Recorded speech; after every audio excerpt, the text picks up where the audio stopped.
Hello, this is Felipe and welcome to Second Earth Alternative. So today I want to talk about a topic that is very different from what we usually talk about. Basically, I wanted to ask, are miracles real? So what's so interesting about this topic is that it's actually very closely related to the topic of spirituality. It's very closely related to perhaps your religious beliefs, even your philosophical beliefs.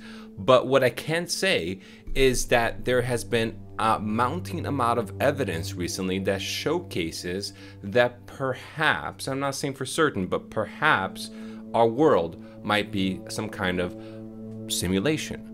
So what does this mean? Like, is this red pill, blue pill? I mean, am I gonna die because philosophically, like from the inside out, because I'm in a matrix? I guess it's up to you. I mean, from my perspective, I don't think it really matters. You know, I'm like the guy who's eating the steak in the Matrix. I know this steak doesn't exist. I'm like, you know, the steaks, you know, tastes good still, you know, like.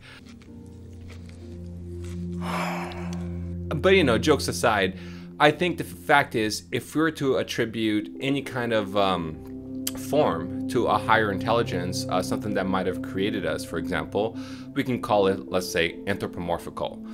We can say extraterrestrial. We can say interdimensional. We can say technological. We can say spiritual, ethereal. We can use all kinds of different words. But the true question is our minds capable of understanding even what those words mean in the total ramification of the idea of a God, a creator, a singularity, or however you want to think about it. So, to me, if we're a simulation or not, I don't know if it matters for me. What I care more about is, are we going to be able to live in an afterlife? I think there's massive amounts of evidence that seems to be accumulating, and one of the most expensive experiments was just recently done on the topic of afterlife, and they seem to have concluded that something is ringing inside our minds. Our consciousness seems to be awakened way past, you know, how we're currently defining by Western medication terms, death. You know, we usually define that through a combination of cardio and brainwave inactivity. So what's going on? You know, so in the spirit of those topics, I wanted to talk about miracles and pose a question. Are miracles real? Okay, so I think the first thing is we have to define what a miracle is, all right? I guess I can give you one example of a personal miracle that I have actually in my very patio. So let me show you what I mean real quick. I'm just gonna look this up. Okay, wow, I feel like a true YouTuber now. All right, so check out this little guy right here. So that is what my wife and I call the survivor tree. And the reason why this tree is so important, it's a tree that we actually found together right before we got married. And we were just walking the streets, and out of nowhere there's this, I mean, basically it looked like a dead piece of stick sticking out on the street. There was no dirt around. The roots were basically growing and, like, you know, going into the sun, into the sky, you know, burning as it was, with absolutely no dirt. And my wife was like, oh, you know, she kind of felt bad that somebody would just throw away this, you know, little plants in the street. And she grabbed it and she thought, why not? Let's see if I can plant it, and let's see if this thing can actually grow. So, I mean, I'm gonna be honest with you, this thing is way bigger than it used to be. And then even beyond that, our landlords basically had to, you know, put gas to eliminate all the termites in the building. And sure enough, this tree got trapped within the furniture, and we put a bag around it. But when we got to it, it was basically dead.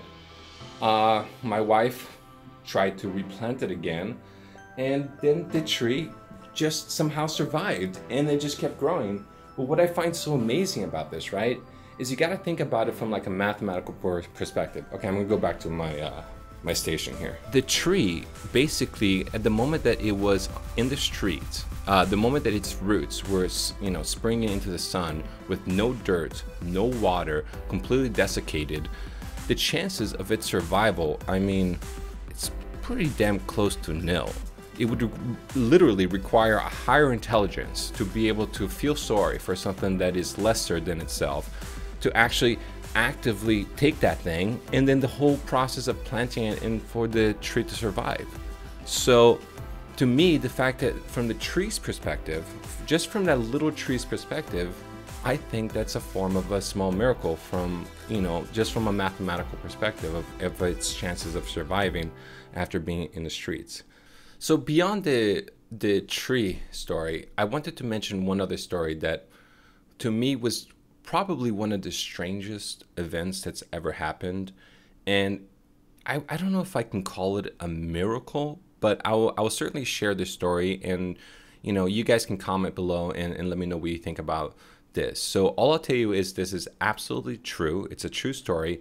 It happened with one of my best friends that I'm still in contact with, who I was rooming with in UC Santa Barbara. And basically we went out to, I believe it was like some burrito shop. Actually, I'm almost certain it was Baja Fresh. And when we went to Baja Fresh, I kind of don't want to admit this. I mean, I guess I will because it was just in college, but we were taking some like small dosages of, just like marijuana and just talking very like deeply about like philosophical content. And what ended up happening is, I don't know if you guys ever get this where you're talking like super philosophical and you just get really deep into thoughts. And then suddenly it's as if like the universe is kind of echoing with you. It's as if like coincidences are just appearing out of nowhere that are almost unexplainable. So we were definitely in that kind of wavelength. And then we walked into Baja Fresh, and a strange looking man approaches us with a suit, and he just like started staring at us. And we didn't know what this guy was up to. I mean, we already had our food at this time. We were just sitting down, eating, chomping away. And this guy was in line, and he just kept looking at us, And I mean, when a guy like looks at you, it's like, yo, like, what's your problem? So by the like fifth time that he looked at us, we started kind of getting a little bit unnerved. We weren't sure what to do at this moment. And then the guy actually proceeded to approach us. And mind you, this is like a strange looking like 5'6" guy with a weird fedora hat, a suit, okay? He walks up to us and he holds a newspaper. And he goes, and it's basically showing a Chinese girl who had survived the rubble of an earthquake, and that happened in China at the time. And she had been, I think, stuck for like 5 days. And the article was saying something about like the improbability of her survival. And the guy holds up and goes, "Do you know that kids survive miracles?" And we're like, "What?" He goes, "Look, kids survive miracles." And we're like, "Okay, dude, like just back off," right? So we kind of like push the guy away. He goes back to the seat. We start munching away, and we're like completely weirded out at this point, right? The guy proceeds to come back and approach us again. And he goes, "Can I tell you a story?" And we're like, "Okay." And he goes, "Just over there was a car accident that happened. And the entire family, he said that like there were 5 people in the car. He goes, the entire family was decimated, except for the little boy. The little boy was the only one who survived." And we're like, "What are you talking about?" And he proceeded to look at us in the eye again. He goes, "Remember, kids tend to survive catastrophes." As if there's some kind of like probabilistic law that like for some reason kids should just be able to survive catastrophe. It was just really weird. Like, why is this guy holding up a newspaper, talking about another story of a car crash that happened, I don't know, somewhere over there in Santa Barbara? And so we're just like completely weirded out, right? So we walk out of the restaurant, get in our car, and we decided just to go to the grocery store, which is only like a 5-minute drive. And as we're driving away, we look back, and we see the same guy with a suit and fedora riding in a little bicycle, like with like one of those old school bicycles with like a basket. So I mean, in terms of like, you can't write this stuff like any better than it was. I mean, it was so like strange and creepy, and it just didn't even make sense, any of it. And then as we're driving, okay, this is where it gets really weird. As we're driving, a kid on a bicycle comes from the left side, cuts in, literally in the car in front of us, and boom. I mean, I'm not joking, the kid just flew.